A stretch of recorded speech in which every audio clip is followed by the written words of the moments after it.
نشانے، حشر تک نام و نشانے، حشر تک نام و نشانے، حشر تک نام و نشانے، صرف پنج تن رہ جائے گا، حشر تک نام و نشانے، پنج تن رہ جائے گا، حشر تک نام و نشانے، پنج تن رہ جائے گا۔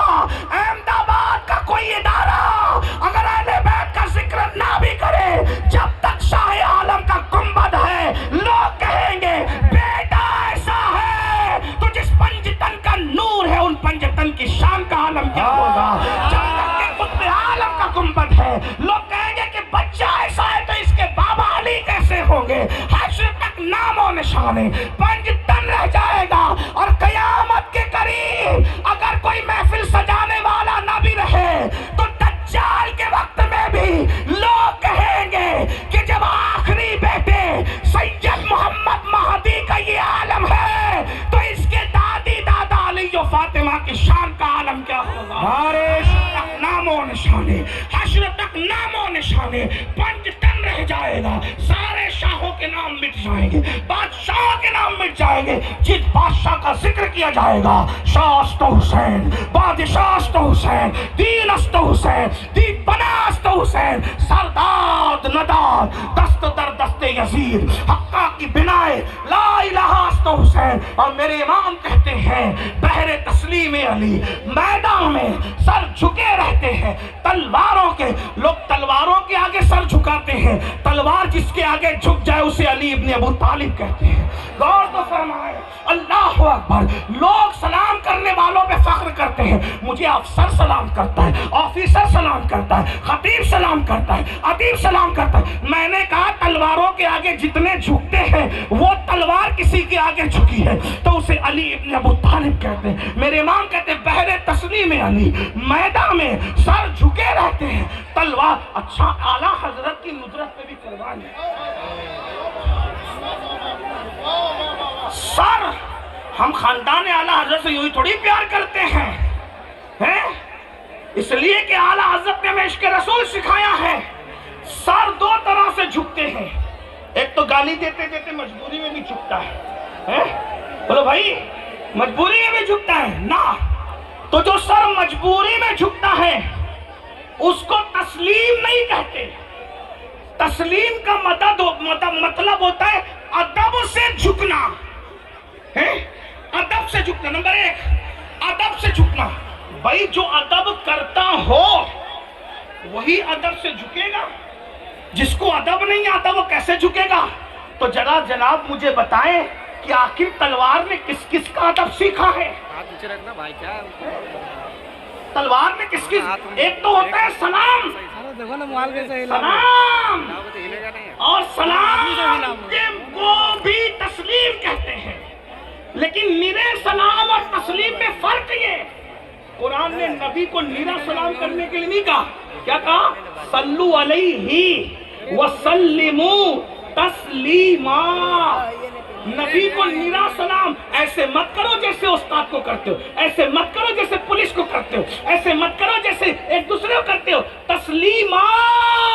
نبی کو سلام ادب کے ساتھ کرتے، نبی کو سلام۔ تو یہاں ادب سے جھکنے کو تو ادب سے سلام کرنے کو تسلیم کہتے ہیں۔ بریلی کا کلندر کہتا ہے جسے تلوار ادب سے جھک کر کہتے ہیں۔ تلوار کی شکل دیکھیے، احمد آباد والا تلوار کی شکل دیکھیے، وہ یوں ہو کر کے یوں اٹھتی ہے، ایسے ایسے تلوار ایسے ہوتی، تو یہ ایسے کیوں ہے تلوار؟ ایسے کیوں ہے؟ تو کہا صرف وہی تلواریں سلام نہیں کرتی تھی، آج بھی تلواروں کی یہ شکل نجف کی طرف رک کر کے سلام کر رہی ہے۔ بحر تسلیم علی، میدان میں سر جھکے رہتے ہیں تلواروں۔ نعرہ حیدری۔ تلوار تو جس خاندان کا ذکر کریں وہ خاندان بتاؤں گا کہ بہادری جہاں ہے وہاں علی کی محبت۔ ارے اوروں کو تو چھوڑو بھائی، جو قلم میں غالب رہا ہے، جو قلم میں غالب رہا ہے، آج تک ہندوستان میں عربی فارسی کا ایسا شاعر پیدا نہیں ہوا۔ آج چیلنج کر اقبال ہے پھر بھی غالب تک نہ پہنچ سکا اقبال۔ وہ غالب کیوں ہے شاعری کی دنیا میں؟ اس لیے کہ اس کے ماں باپ نے کہا تھا بیٹا پیدا ہوا نام کیا رکھے؟ ماں باپ نے کہا تھا علی کے نام پہ رکھ دو، اور کیا نام رکھا؟ اسد اللہ غالب۔ جس دن سے اس کا نام علی کے نام پہ غالب پڑ گیا، شاعری میں غالب ہوا، زبان میں غالب ہوا، بیان میں غالب، آخر اتنا غالب ہوا کہ خود ہی کو گھمنڈ ہوا گیا اپنے غالب ہونے پہ۔ کہتے ہیں یوں تو ہے زمانے میں سخنور بہت ہیں، ہاں صحیح کہو، یوں تو ہے زمانے میں سخنور بہت اچھے، کہتے ہیں کہ غالب کا ہے انداز بیان اور، کہتے ہیں کہ غالب کا ہے انداز بیان اور۔ بہرحال میں غالب کی منقبت پڑھنے نہیں بیٹھا، لیکن یہ کہنا جہاں علی ہے وہاں غلبہ ہے، جہاں علی ہے وہاں غلبہ ہے۔ آپ دیکھ لیں، جس نے بد مذہبوں کو قلم کے خنجر سے کاٹا، اس کا پورا خاندان علی سے محبت کرتا، اور صرف اصل نہیں کرتی، آج بھی نسل کرتی ہے۔ ہم لوگ، ہمارے مرشد اجازت بھی ہیں، ہاتھ چومنے پڑتے تو چومنے نہیں دیتے، خود ہاتھ چھین کے، ہمارا، ہم بچوں کا، ہم ان کے پوتے بیٹوں کی عمر کے، ہم لوگوں کا سیدوں کا ہاتھ چومتے ہیں، ہم کہتے ہیں ہم بھی کچھ ہیں۔ تو کل کہہ رہے تھے، میں نے کہا ہم بھی کچھ ہے، تو کل کہا آپ کو اپنی عظمت ہی نہیں پتا، یہ کہہ رہے تھے، یعنی بچوں کی عمر کے ہم لوگ، پھر بھی ہمارے ہاتھ چومتے۔ تو میں سوچتا ہوں جب منان رضا کے عشق اہل بیت کا یہ عالم ہے تو احمد رضا کے عشق بیت اس پیرانہ سالی میں کسی پروگرام میں نہیں آئے۔ میں نے کہا کہ ہمارے بڑے بھائی کے گھر شادی ہے، اور کہا کہ میں سارے کام چھوڑ کے سید کی شادی میں شرکت کے لیے آؤں، یہ محبتیں ہیں الحمدللہ۔ تو میں اب بات ختم کرنے لگا ہوں۔ میرے بھائی، دنیا یہ چاہتی ہے کہ نبی اور آل نبی کی محبت ختم ہو، نشہ پرموٹ ہو، نشہ پرموٹ ہو، نشے سے باہر نکلو۔ نشہ کرنے والوں کے لیے حدیث پڑھ رہا تھا، بات ختم کرتے کرتے، میرے آقا یہی حدیث پڑھ رہا تھا، آپ شاید چھوٹ گئے مجھ سے، ذہن تو ساتھ ہے نا میرے۔ آقا علیہ السلام نے بولا نشہ کرنے والا قیامت کے دن اٹھے گا تو اس کی شکل سور اور بندر کی ہوگی۔ جب نشہ کرنے والا سور اور بندر بن کے اٹھے گا تو یہ نشے کے دھندے کرنے والوں کا کیا حال ہوگا؟ سونا چاندی پہن کر گھمنڈ کر رہے ہو، مولویوں کو دھمکی دیتے ہو ہمارے خلاف بولیں گے تو یہ کر دیں گے وہ کر دیں گے۔ میں نے کہا مولوی دب سکتا ہے تم مولا کو نہیں دبا سکتے، میرا اللہ ان اللہ علی کل شیء قدیر ہے۔ توبہ کر لو، ورنہ فرعون کو اس نے غرق کیا، نہیں دیکھ رہے اس کی گنڈا گردی کم تھی؟ فرعون کو غرق کر دیا دریا میں، نمرود کو لنگڑے مچھر سے ہلاک کر دیا۔ میں کہتا ہوں اللہ کے بندو حلال کمانے لگو، جتنا حرام میں کما رہے ہو اس سے زیادہ اللہ تمہیں حلال سے عطا فرمائے گا۔ حلال کی طرف آ کے تو دیکھو، توبہ کر لو ورنہ قبر میں تڑپو گے۔ سور مجھے بتاؤ، اگر چہرے پہ پھنسی نکل آئے تو آدمی شادی بیاہ میں جانا شرم سے چھوڑ دیتا ہے، سور کا منہ لے کر اللہ کی عدالت میں کیسے پہنچو گے؟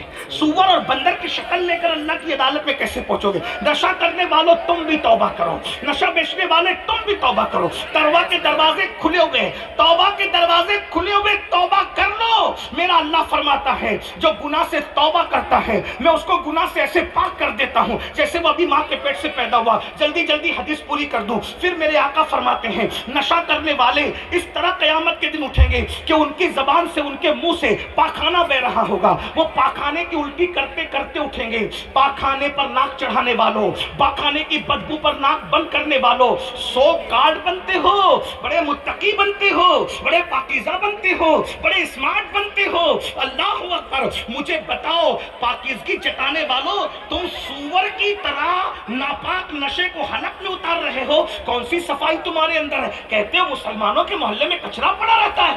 میں نے کہا بالکل کچرا پڑا رہنا اچھی بات نہیں ہے، لیکن اس کچرے سے زیادہ گندگی وہ ہے جو تم نشے کی شکل میں اپنے منہ میں ڈال رہے ہو، اپنے منہ میں اگل رہے ہو۔ آقا فرماتے ہیں اس کے منہ سے پاخانہ نکلے گا۔ سوچو قیامت کے دن کا، سوچو اللہ کے سچے رسول کی بات سوچو، منہ سے پاخانہ نکلے گا، آنکھوں سے خون بہ رہا ہوگا، اللہ اکبر۔ اس کے بدن پر سانپ اور بچھو چپکے ہوئے ہوں گے، اور جب وہ پانی کے لیے تڑپیں گے تو ان کی زبانیں سینے پہ لٹک رہی ہوگی، وہ پانی پانی کہیں گے، پیاس پیاس کہیں گے، تو جہنمیوں کا پیپ اور جہنمی بچھوؤں کا زہر۔ اب میں یہ حدیث پڑھ دوں، جنہیں ماننا ہے اللہ کرے دل میں اتر جائے۔ زانیوں کی شرمگاہوں سے جو پیپ نکلے گا، زانیوں کی شرمگاہوں کا پیپ، وہ نشے کرنے والوں کو پلایا جائے گا، وہ بھی جہنمی بچھوؤں کے زہر کے ساتھ۔ اور پھر جب وہ اپنے منہ کے قریب کریں گے تو ان کے منہ سے گوشت تو جھڑ جائے گا، وہ کہیں گے ہاں یہ کیا کیا جا رہا ہے، یہ کیا کیا جا رہا ہے؟ کہا جائے گا ظالم تم نشہ نہیں کرتے تھے دنیا میں؟ بس آخری بات، نشہ چھوڑ دو۔ آپ کہتے ہیں نشہ چھوٹتا نہیں، میرے پاس آسان نسخہ ہے، آسان نسخہ ہے، بہت آسان، بہت آسان، بہت آسان، آسان نسخہ۔ جس نے بشر حافی کا نشہ چھڑوایا وہ دوا میرے پاس ہے۔ جس نے فضیل بن عیاض کو ڈاکو کی زمین سے نکال کر حرم کا مجاور بنا دیا وہ دوا میرے پاس ہے۔ جس نے منصور حلاج کو دیوانہ بنایا وہ دوا ہمارے پاس ہے۔ وہ کیا ہے؟ آج یہ نشہ چھوڑنا ہے آسان بات۔ دو نشہ ایک ساتھ نہیں ہوتا، نشہ ایک ہی ہوتا ہے، دو ایک ساتھ نہیں ہوتا۔ تو نشے کو ختم کرنے کے لیے کیا کرنا؟ تو بولے لوہے کو لوہا کاٹتا ہے۔ لوہے کو نہیں سمجھے؟ بولو بھائی لوہے کو، مل کے بولے لوہے کو، لوہے کے لیے، بولے لوہے کے لیے، تو نشے کے لیے بولو بھائی، ڈرتے کیوں؟ کیا بولو؟ نشے کے لیے، نشے کے لیے، مل کے بولو نشے کے لیے۔ کون سا نشہ؟ ہائے ہائے ہائے، ایک وہ نشہ، ایک وہ نشہ جو انگریز کرتا ہے، ایک وہ نشہ جو بشر حافی کرتا ہے۔ کون سا؟ فرق کیا ہے؟ عشق رسول کا نشہ، محبت رسول کا نشہ، دونوں میں فرق کیا ہے؟ یہ جو نشہ تم کرتے ہو یہ گٹر کے کنارے گراتا ہے، یہ عشق رسول کا نشہ گرنے والوں کو اٹھا دیتا ہے۔ جو نشہ تم کرتے ہو اونچائی سے آدمی زمین پہ آتا ہے، جو نشہ عشق رسول کا ہے وہ بلال حبشی کو کعبے کی چھت پہ کھڑا کر دیتا ہے، حبشی اوپر نظر آتا ہے، کعبے کی چھت حبشی کے تلووں کو چومتے نظر آتی ہے۔ آئے ہم سب عشق رسول کا نشہ کریں۔ عشق رسول کیسے آتا ہے؟ درود شریف کی کثرت کرو، حضور کی نعتیں پڑھو، حضور کے رخ انور کا ذکر کرو۔ میں آخری بات کہنے چلا تھا، دیکھو جنہیں عشق ہوتا ہے، عرض کر دوں، امام عشق و محبت کا پوتا آ گیا تو عشق کی بات سن لیں۔ جنہیں عشق ہوتا ہے نا سب خود بخود چھوٹ جاتا ہے، عشق ہو سب خود بخود چھوٹ جاتا ہے۔ آئیے عشق کو کیسے سب چھڑا دیتا ہے، مختصر سا واقعہ ہے، واقعات تو بہت ذہن میں آ رہی لیکن مختصر سا واقعہ ہے۔ مکے میں ایک جوان رہتا تھا، 2-3 منٹ کا عرض کر دوں نا بات ہے۔ ہاں مکے میں ایک جوان ہے، آپ نے مجھے گھنٹے بھر کا وقت دیا ہے، ابھی میرے گھنٹہ پورا ہونے میں 4 منٹ بچے ہیں۔ میں آج بہت شرافت سے تقریر کر رہا ہوں، میں ختم کر دوں گا۔ میں موریشس گیا تھا تو وہاں کے لوگوں نے کہا آدھا گھنٹہ تقریر کرنا، میں نے کہا یار کھانا بادشاہوں کی طرح کھلاتے ہو، تقریر مزدوروں جیسی کراتے ہو، ہم بادشاہوں کی طرح بولتے ہیں، جب تک چاہیں گے بولیں گے۔ اور الحمدللہ آج تک کسی نے مجھے روکا نہیں، کبھی ٹوکا نہیں۔ وجہ اس کی یہ ہے، کیا وجہ ہے؟ وجہ اس کی یہ ہے کہ ہم کبھی سوتیلوں میں بولنے نہیں گئے، ہم نے ہمیشہ گفتگو اپنوں میں کی ہے، تو لوگ حل میں مزید ہی کہتے رہے۔ جو سوتولے میں جاتے ہیں وہ روکے جاتے ہیں، اپنوں لوگ تو کہتے ہیں اور بولتے تو مزہ آتا۔ ابھی ہو سکتا ہے شاید گھر جا کر یاسین باپو ڈانٹ کر کہیں کہ اور بولنا چاہیے نا تجھے، لیکن میں ایسا نہیں کروں گا، 4 منٹ بولتا ہوں اور بولتا ہوں، پورا گھنٹہ ہو جائے۔ سید محمد صاحب تو کہہ رہے، ابھی سے کہہ رہے بول بول اور بول، لیکن مجھے آپ کا بھی خیال، سردی کا بھی خیال۔ اور اب بزرگ آگے کیونکہ حضرت کو شوگر کا مرض ہے تو ہم حضرت سے کوئی تقریر وقریر نہیں کرانے والے آج، صرف اعلیٰ حضرت کی اولاد سے دعا، ان کی ایک دعا ہمارے لیے ہزاروں تقریر سے بڑھ کر ہے۔ ورنہ اگر یہ تقریر کرنے پر آئے تو ان کے 2 جملے ساری تقریروں پہ بھاری ہو جائے، کیونکہ تقریر ہر کوئی نہیں کرتا، تقریر ہر کوئی نہیں کرتا، تقریر وہ کرتا ہے جن کو منتخب کیا جاتا ہے۔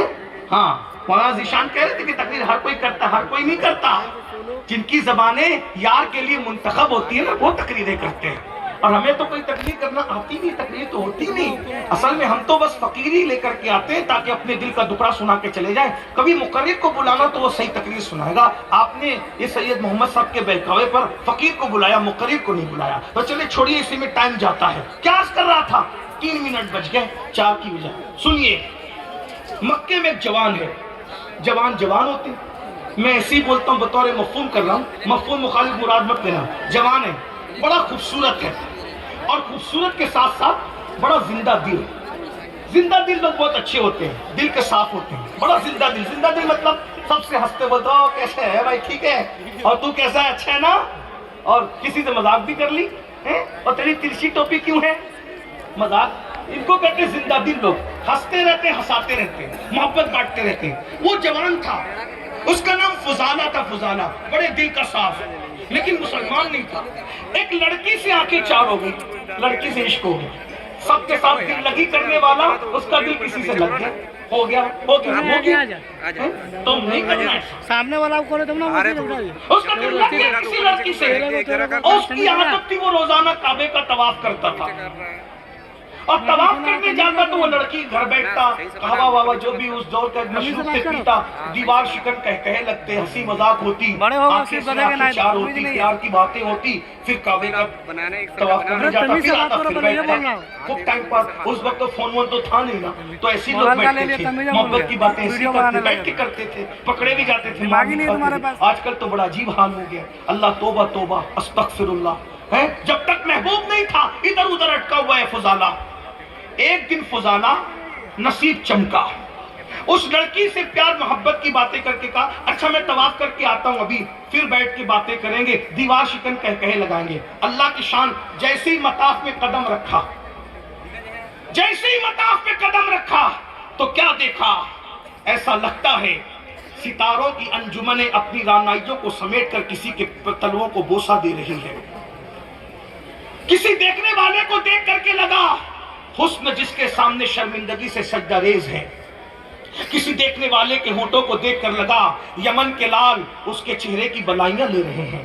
اس کی آنکھوں کو دیکھ کر یہ لگا نرگس کے کھیتوں کے پھولوں کی ساری رانائیاں سمٹ کر کسی کی آنکھوں سے صدقہ مانگ رہی ہے. کسی کی زلفوں کو دیکھ کر لگا سنبل کے پودے آج ساری نزاکتوں کو سمیٹ کر اپنا باغپن لے کر کسی کی زلفوں کو سنوارنے کی التجا کرنے, کسی کی زلفوں کے سامنے سنورنے کی التجا کرنے لگے ہیں. بہت میں آپ کو امتحان میں نہیں رکھنا چاہتا. آخر طواف کون کر رہا تھا؟ اگر خسرو کے زبان میں کہوں تو جناب امیر خسرو میرے مرشد کہتے ہیں ملک الشورا طوطی ہند پری پیکر نگارے سرو قد لالا رخسارے, پری پیکر نگارے سرو قد لالا رخسارے, سراپا آفت دلبود شب جائے کے من بودم, سراپا آفت دلبود شب جائے کے من بودم. اور وہ جلوہ جہاں بیٹھ جاتا ہے اس منزل اور اس مقام کی بات کرتے ہوئے ملک الشورا یوں کہتے ہیں خدا خود میرے مجلس بود اندر لامکا خسرو, خدا خود میرے مجلس بود اندر لامکا خسرو, محمد شم محفل بود شب جائے کے من بودم. کون طواف کر رہا تھا ہم امتحان میں نہیں رکھتا. اگر جامی کہیں تو جامی یہ کہتے ہیں اللہ اکبر آیات قرآن اب رویت تفسیر قرآن گے سویت روے تو قرآن ماں ایما توئی ایما توئی. جامی اس چہرے کی تعریف یوں کرتے ہیں جہاں روشن است اور جمال محمد, جہاں روشن است اور جمال محمد, دلم زندہ شد از وصال محمد, بصدق و صفا گشت بیچارہ جامی غلام غلامان آل محمد. حسان اس چہرے کو یوں بیان کرتے ہیں وہ احسن من کلم ترقت عینی واجمل من کلم تلید النساء خلقت مبرئا من کل عیب کانک قد خلقت کما تشاء. مولانا حسن بریلوی اس چہرے کو یوں بیان کرتے ہیں کرے چارہ سازی زیارت کسی کی, بھرے زخموں کی دل کے ملاحت کسی کی. اس چہرے کو عشق و محبت کا امام یوں کہتا ہے لقا بدر فی الوجہ الاجمل, لقا بدر فی الوجہ الاجمل خط حال ماں زلفاور اجل تورے چندن چندر پرو کنڈل رحمت کی بھرن برسا جانا لم یاتی نظیر کفی نظر مثلے تو نشد پیدا جانا جگراج کو تاج تورے سر سو ہے تجھ کو شہید و سرا جانا. اس چہرے کا حال یہ ہے وہ کمال حسن حضور ہے کہ گمان نقص جہاں نہیں, یہی پھول خار سے دور ہے, یہی شمع ہے کہ دعا نہیں. کروں تیرے نام پہ جا فدا, کروں تیرے نام پہ جا فدا, کروں تیرے نام پہ جا فدا. نہ بس ایک جہاں دو جہاں فدا, دو جہاں سے بھی نہیں جی بھرا, کروں کیا کروڑوں جہاں نہیں. اس چہرے کا عالم یہ ہے حسن کھاتا ہے جس کے نمک کی قسم, وہ ملی ہے دلارا ہمارا نبی. اللہ اکبر, آٹھوں جنتوں کا حسن جس کے حسن کے سامنے چھوٹا سا عطر دان نظر آتا ہے وہ کمال حسن کیا ہوگا. اللہ کے جلووں کا آئینہ بنا کر جسے بھیجا گیا ہو اس حسن و جمال کی کیفیت کیا ہوگی. وہ تو 70,000 پردوں میں بھیجا, ورنہ چلتے تو زمین کہاں تھی اور آسمان کہاں تھا, جبریل کہاں تھے اور صدیق کہاں تھے. جلووں کی کس کے جلوے کی جھلک ہے, یہ اجالا کیا ہے, ہر طرف دید ہے, حیرت زدہ تکتا کیا ہے. ہمیں ان کے وہ ہے تیرے تو ہوئے ہم تیرے, اس سے بڑھ کر تیری سمت اور وسیلہ کیا ہے. اے رضا جانے ادادل تیرے نغموں کے نثار، بلبلے باغ مدینہ تیرا کہنا کیا ہے. مختصر کر رہا تھا لیکن دامن دل مدینہ منورہ کی طرف کھنچتا ہے. بیدم شاہ کہتے ہیں اللہ اکبر، عدم سے لائی ہے ہستی میں آرزوئے رسول. عدم سے کون آتا؟ عالم ارواح کو چھوڑ کے کون آتا؟ ارے عالم ارواح سے ایک اور بڑی بات، علم الہی